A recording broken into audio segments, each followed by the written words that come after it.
So I did the Kent State Massacre. This all happened on May 4th of 1970. It was the shooting of 13 unarmed Kent State University students. They were shot by Troop G of the Ohio National Guard. And after this whole thing, the National Guard ended up paying about $700,000 to the families of the injured students. Anyways, so the students were protesting against the expansion of the Vietnam War into Cambodia. The North Vietnamese were seeking safe haven in some parts of Cambodia, and they were launching their attacks from there. And since it was neutral, no one could attack it, which is why Nixon planned to expand the war there, because the North Vietnamese soldiers were camping there, and the U.S. sided with the South Vietnamese. And this all started shortly after he announced that they were doing it, which President Nixon announced the expansion campaign on April 30th, that he wanted to expand into Cambodia.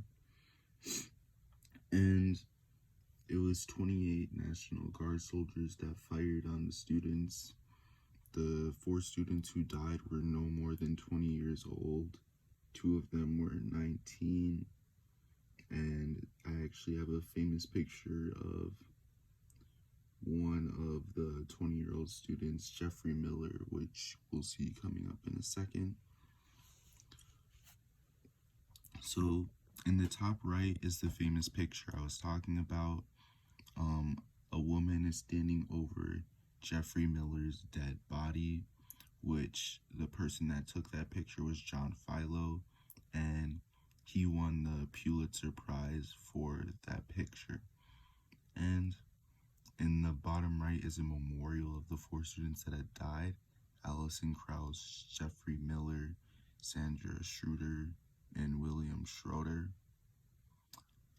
The top left, that is the National Guard with gas mask on, and they have a gas mask on because at the protesting they were throwing tear gas, so that's why they had the mask on, to prevent it from affecting themselves.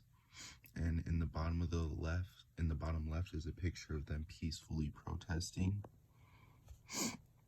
And the impact of it pretty much contributed to Nixon's downfall.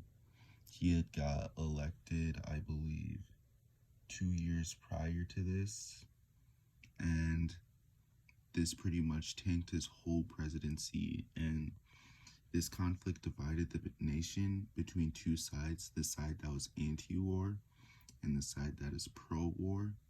And this forced hundreds of colleges and universities to close, and it also inspired activism. So after people witnessed this, because it was the first time that a peaceful protest has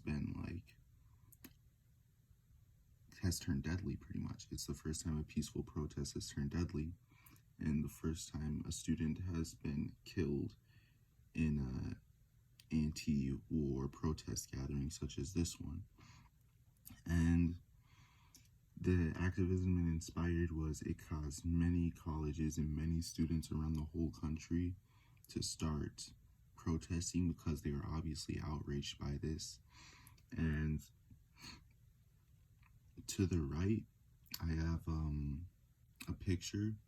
It's kind of like an article headline of Nixon sending GIs into Cambodia, and he sent 5,000 troops of the 1st Brigade of the 5th Infantry Division, and the GIs pretty much means that the division he sent in was mechanized.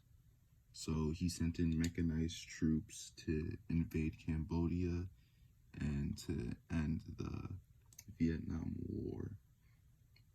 And That's all I have to say, but in the long term, this kind of changed the way that protests were done for good.